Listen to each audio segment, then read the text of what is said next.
অসহায় অবস্থায় হয়ে পড়েছি, আমাদের জীবন পুরো ধ্বংসের মুখে। এই দায়ভার কিন্তু এই সাংবিধানিক সংস্থাকেই নিতে হবে, এই সাংবিধানিক সংস্থার যিনি চেয়ারম্যান তাকেই নিতে হবে। কিন্তু আপনি আমাদেরকে বর্বর বলছেন, আমরা তো আপনাকে অকথ্য ভাষায় গালি করিনি, গালিগালাজ দিইনি।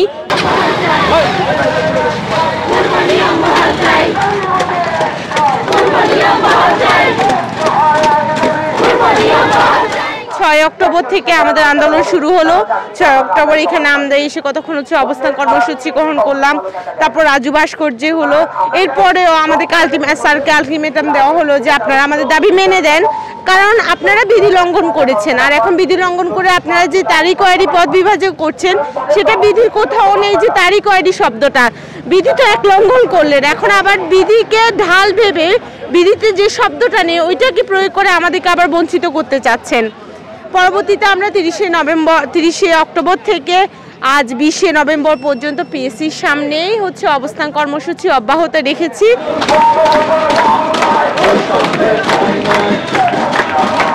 কর্ম কমিশন আজ থেকে 5 বছর আগে 40তম বিসিএসে নন ক্যাডারের পদের সংখ্যা তুলে ধরে নাই। আর পদের সংখ্যা তুলে ধরলে আমরা এখানে আসতাম না, আমরা জানতাম কত পাবো। দ্বিতীয় হলো আমাদের যে পদগুলা ছিল, বিশেষ করে 40-এর যে সালোয়ারি 18 সালের আগে, সেই পদগুলা তারা 37, 38 এবং 42তম বিসিএসকে নিয়োগ দিয়ে দিচ্ছেন। প্রথমে হলো পূর্বের নিয়ম অনুযায়ী না দেওয়ার কারণে একদিকে আমাদের পদের সংখ্যা কমে গেছে, তারপরও তারা যে নতুন সিদ্ধান্তর কথা বলছে, সেক্ষেত্রেও আমাদের যা প্রাপ্যতা ছিল সেটা একদম হিমাঙ্কের নিচে, জিরো না, মানে আমাদের প্রয়োজনে আরও কিছু ধার দিতে হয় পিএসসিকে।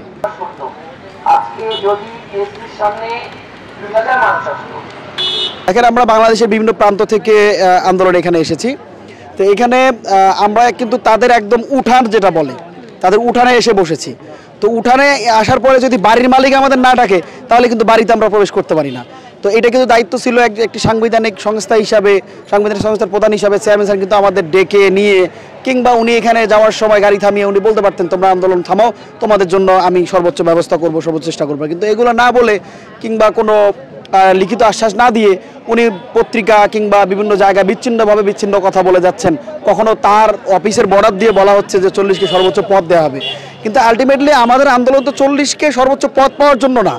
আমরা কিন্তু আমাদের স্লোগানে বারবার বলতেছি দাবি মোদের একটাই, পূর্ব নিয়ম বহাল চাই। অর্থাৎ নন ক্যাডার নিয়োগের যে পূর্ব নিয়ম ছিল যে একটি বিসিএস এর রেজাল্ট হওয়ার পর পরবর্তী আরেকটি বিসিএস হওয়ার রেজাল্টের পূর্ব পর্যন্ত যত নন ক্যাডার পদ ফাঁকা থাকবে প্রতিটি পদ আগের বিসিএসকে দেওয়া হবে।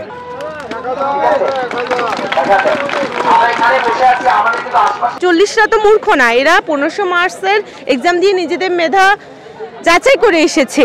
তাহলে এই মেধাবীরা বিধি আপনি কার্যক্রম করেন তাতে অসন্তুষ্টি নেই, কিন্তু সে বিধি আপনি নিজেই লঙ্ঘন করলেন। উনি আরেকটা মিডিয়াতে বললো আমি হালকা, উনি ভুল করলেন। এই হালকা ভুলে আপনি এখন 38-এ যে হালকা ভুল করলেন, সে হালকা ভুলের কারণে আর 40-এ আমরা কতগুলো পরিবার হচ্ছে যে এই কান্না অসহায় অবস্থায় হয়ে পড়েছি, আমাদের জীবন পুরো ধ্বংসের মুখে। তারপরে স্যারকে গিয়ে বলেছে স্যার আজকে তো 200 জন এসেছে। আন্দোলনটা আমাদের চলবে, আন্দোলনটা কখনোই থামবে না, কারণ আমরা যে দাবিতে নিয়ে মাঠে এসেছি এই দাবি নিয়েই যাব। কেন এই দাবি নিয়ে যাব? কারণ হচ্ছে আমাদের অনেকেই বয়স হারিয়েছে। করোনার মধ্যে 40তম বিসিএসটি একটি ক্ষতিগ্রস্ত বিসিএস, এবং সেই সাথে পাবলিক সার্ভিস কমিশনের ইতিহাসে সবচেয়ে লেংদি একটি বিসিএস হলো 40তম বিসিএস। সেই বিসিএসে এসে যিনি 30 বছর বয়সে আবেদন করেছেন তার বয়স এখন অলমোস্ট 35। তো 35 হলো একটা মানুষের হাফ ডান জীবনের, তাহলে তার তো আর কিছু নাই, যাওয়ার জায়গা নেই। তো তাদের দাবি আদায় না হওয়া পর্যন্ত আমরা মাঠ ছাড়তেছি না, আমাদের শরীরের শেষ রক্তবিন্দু থাকা পর্যন্ত আমরা আমাদের আন্দোলন চালিয়ে যাব।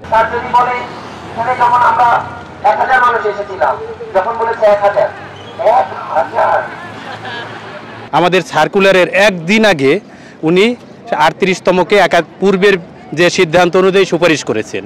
এখন আমার প্রশ্ন, বিধি আপনারা যাই বলেন, সিদ্ধান্ত আপনারা যা বলেন আমরা তাই মেনে নিলাম, কিন্তু আপনারা সেই সিদ্ধান্ত কেন বাস্তবায়ন করেন নাই? এটা কর্ম কমিশন আমার যা প্রাপ্য সেটা আমাকে দিবে এবং আমাদের পূর্বের নিয়ম অনুযায়ী দিতে হবে।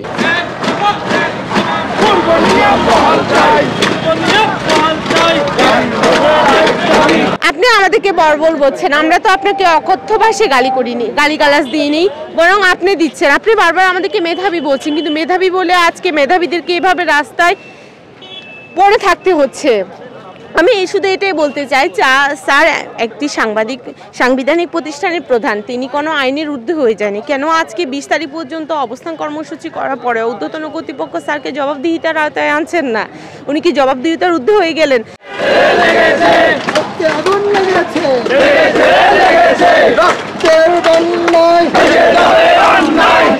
বাংলাদেশ পাবলিক সার্ভিস কমিশনের অধীনে বাংলাদেশের সর্বোচ্চ পরীক্ষায় পাশ করা মেধাবী।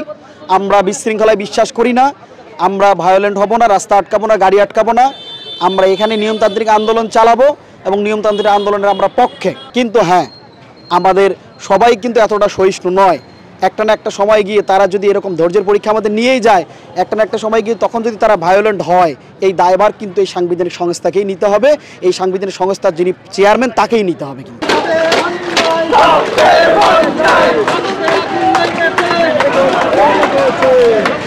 সাংবিধানিক প্রতিষ্ঠানে এমন স্বৈরাচার এবং অসাংবিধানিক ব্যক্তিত্ব যখন থাকে, তখন ভিতরে কিছু হলেও তারা সাড়া পায় না। যেহেতু আমার নিজের হক, আমরা রাস্তা থেকে যাব না, কারণ মাননীয় প্রধানমন্ত্রী শেখ হাসিনার প্রতি আমাদের আস্থা আছে। আমাদের 2 মাস হয়ে গেল, লাগাতার 25 দিন হয়ে গেল। আমাদের আরও কর্মসূচি আছে, কর্মসূচি কঠোর থেকে কঠোরতর হবে। যেমন গণভবনের দিকে লং মার্চ, শাহবাগের মতো জায়গা অবরোধ করা, আমরা এসব কর্মসূচিতে যাব। আমাদের প্রত্যাশা যে মাননীয় প্রধানমন্ত্রী যেহেতু আমাদের আইনগত এবং যৌক্তিক মানবিক দিক বিবেচনা করে আমাদের দিক তিনি মেনে নেবেন।